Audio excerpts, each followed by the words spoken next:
आशा करते हैं आने वाले समय में भी साहिल कुमार सजी जी का हमारा सहयोग मिलता रहेगा।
जिसने स्वयं देवाधिदेव महादेव को भी प्रेम और वियोग की अग्नि में जलने पर विवश कर दिया, तो हुआ कुछ ऐसा कि पिताश्री ने इस यज्ञ में प्रत्येक देवताओं को आमंत्रित किया, परंतु आपको नहीं। इसलिए आपकी अर्धांगिनी होने के नाते मेरा कर्तव्य बनता है कि मैं इस यज्ञ में जाकर आपकी उपस्थिति सुनिश्चित करूं और सबको ये पता कि आप इस यज्ञ और सम्मान के लिए योग्य सभी समझने का प्रयत्न कर। शिव का संसार तो तुम, मेरा मान, मेरा सम्मान, सब कुछ तुम ही हो। मुझे कोई अंतर नहीं पड़ता कि कौन मेरा अपमान करता है और कौन सम्मान, परंतु यदि तुम प्रजापति दक्ष के इस यज्ञ में सम्मिलित होने के लिए गई तो मेरे प्रति दक्ष प्रजापति का सारा क्रोध एक धारा बनकर तुम्हारी ओर केंद्रित हो जाएगा, वह आर्त करेगा और ये मैं होने नहीं दूंगा।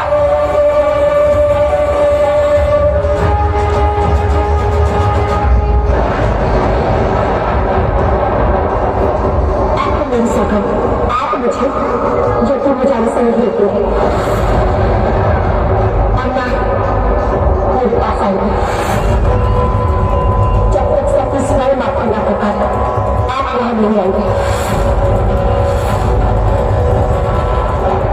अब मुझे आज्ञा दीजिए।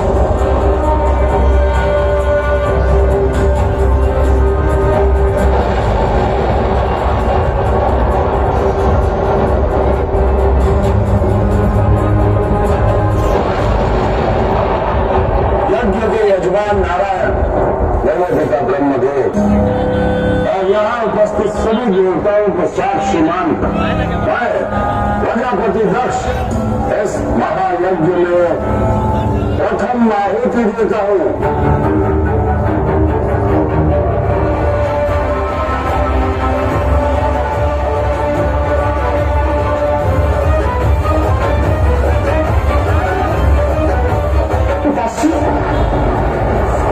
आपने मुझे दक्षाणी सती के नाम से सम्मानित किया था क्योंकि आप मुझे अपनी छवि देखते थे, क्योंकि मैं आपकी परछाई थी। परंतु आज आपको मेरी ही परछाई इस यज्ञ में करना स्वीकार है। पिताश्री, यहाँ उपस्थित मेरी सारी बहनें मुझसे यही कहा करती थी कि आपके हृदय में मेरे लिए एक विशेष स्थान है। प्रिय पुत्री के लिए इस यज्ञ में कोई स्थान नहीं। मैं आपकी पुत्री होने के नाते इस यज्ञ में केवल आहुति देने का अधिकार चाहती हूँ। पिताश्री, मुझे समझानी आई प्रजापति पक्ष को, यदि समझाना है तो जाकर उस कबाली शिव को समझाओ कि उसकी वेशभूषा, उसका आचरण इस पुण्य समाज में रहने योग्य नहीं है। मान सम्मान की भीख मांगी थी उस कपाली शिव को तो मेरे समझता था, मेरे सामने हाथ फैलाता और कहता प्रजापति दक्ष मुझे मान सम्मान दान में दे दो, कदाचित मैं दे देता, किंतु काया निकला वो। मन नहीं आया, उसने तुम्हें भेजा अपने लिए मान सम्मान मांग लो।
प्रतिशोध लेना होगा महादेव। आपको उसके सम्मान की रक्षा करनी पड़ेगी और सती के मृत्यु को सार्थक करना पड़ेगा। सत्य कहा आपने।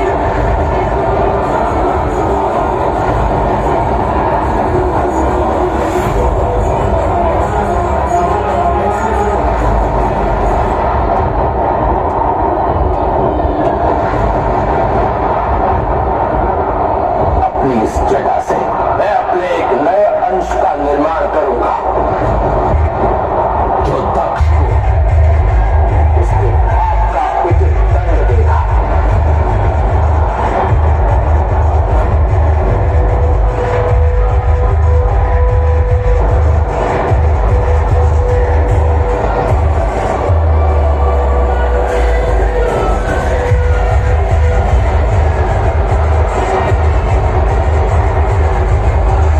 जिसमें महादेव की वीरता, भद्रकाली की शक्ति हो, जो भद्रों का नाश करे उसे संसार वीरभद्र के नाम से जानेगा।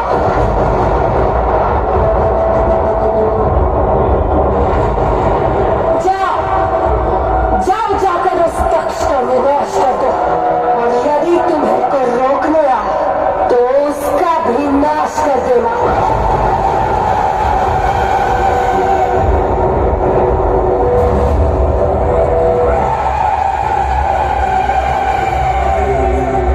महादेव, आपके इस डमरू में संपूर्ण सृष्टि का अंतर्नाद है।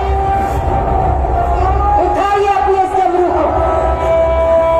आज इस डमरू के नाद पर महादेव और भद्रकाली का रुद्र तांडव होगा और यह तांडव समस्त सृष्टि का नाश करेगा, प्रलय लाएगा।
शेषनाग आपकी सेवा में प्रस्तुत है नारायण।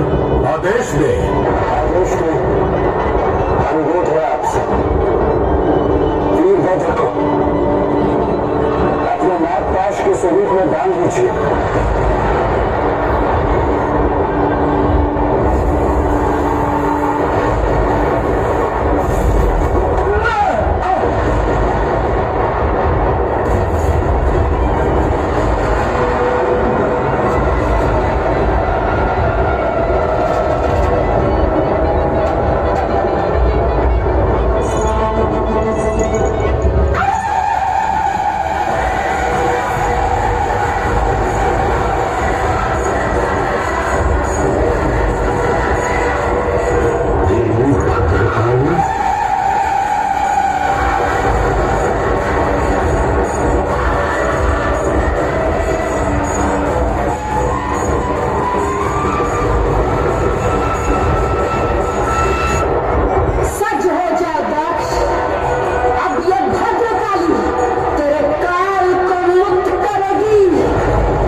अपने भूल का अभ्यास करो, अब तुम्हारा अंत निश्चित है।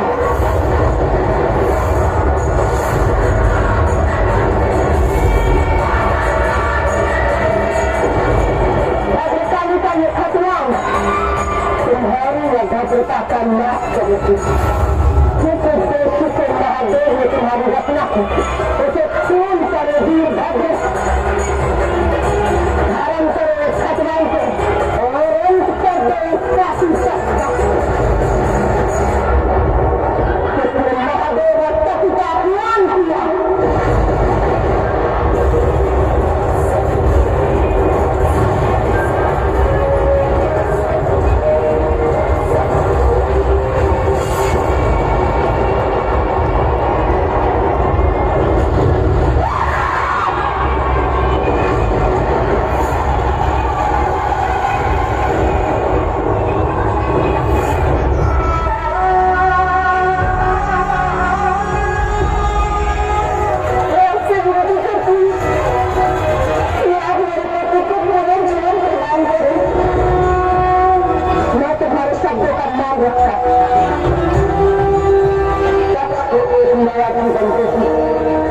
तुम्हें अपने मन को कठोर करना पड़ेगा।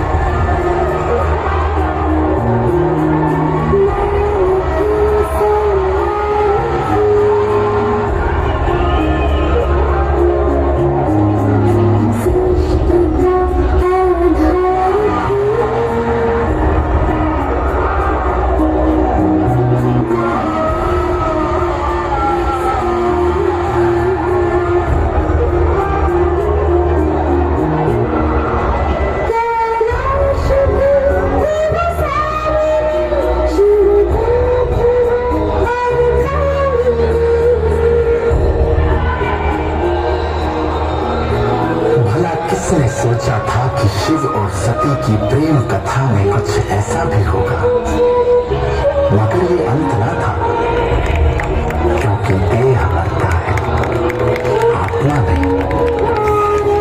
और फिर माता सती ने दोबारा जन्म लिया पार्वती माता के रूप में और महादेव की अर्धांगिनी बन इस प्रेम कथा को हमेशा हमेशा के लिए अमर कर दिया।